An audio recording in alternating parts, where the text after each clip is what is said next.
Okay, it's day 120. This is part one, and yesterday I introduced you to someone who, if we had a Cassandra, Operation Cassandra type of a $200 million a month drug operation, and we were going to use the Navy's resources and the Army's resources, so we wouldn't have to put any money in, we were going to target this position in the Army called a Quartermaster. This is the interface between the Army and the Navy, right? We were going to also target this school out by the National Institute of Health in Bethesda, Maryland. We were going to target Central Texas College. So I was working on this story, and it just, lo and behold, I just picked one guy at random. His name was Nicholas Jacob Cruz, right? And it turned out that there was also a shooting in Florida with a Nicholas Jacob Cruz, exactly the same name. So it's complete coincidence, but I just wanted to focus on this position, not really Nicholas Jacob Cruz, but I wanted to focus on this position of going after this quartermaster. And what I'd said is, if we were bringing in quarter weight drugs from, let's say, Pakistan, and we were going to put those drugs in the place of the full drugs, right, and then sell those on the street or through pain clinics, we would want to use a quartermaster. But this is a different type of quartermaster. This quartermaster is also a dime master and a nickel master, and as well as being a quartermaster, if you get what I mean. Well, then we said, it was funny because he was up here in this one particular example person that had nothing to do with anything, was up here in Maryland, up here at this Central Texas College. And he also, just by coincidence, had also moved over to here, which was in Parkland, Texas. Now, what's funny was his address was suppressed for some reason, so I was trying to get a hold of him to see if we could get an interview with him to talk about quartermasters and what they do and how they receive goods and so forth from the Navy, so we could understand better, like who a Jaquaya might target, in this drug operation, if you had a hypothetical drug operation. Well, his address didn't come up, but he had a whole bunch of relatives that came up at this address, at 6166 Northwest 80th Terrace. And I thought that was very interesting because it had a lot of sixes in it for the first part. It's easy to remember if you were doing a 333 or a 666 type network. But the other thing that was so strange is I was just looking at some of the other people that lived on that same street, and here was our Rostanets. This is Tatiana Rostanets lived here, and there's an awful lot of Rostanets that we've run into in our story. In Kazakhstan, there's Krupnik's. I posted a picture yesterday of Vladimir Krupnik's gold mine in Kazakhstan, and gosh, it's crazy, but now we're running into those same phenomenon with Rostanets. I just thought that was funny. It was less than a tenth of a mile walk between these two things.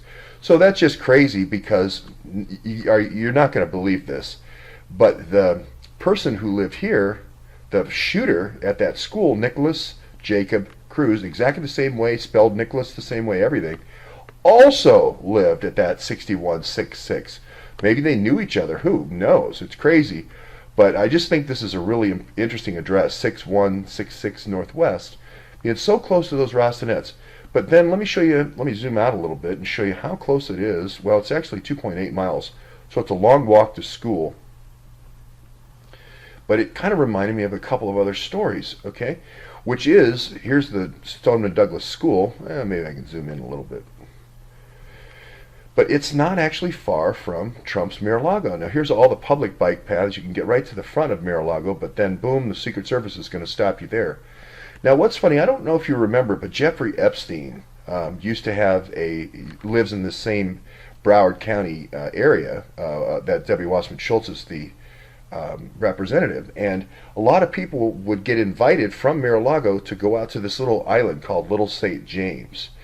And the greenskeeper here, as a matter of fact, at Trump's golf course, was somehow connected, almost like setting up parties out there. Who knows?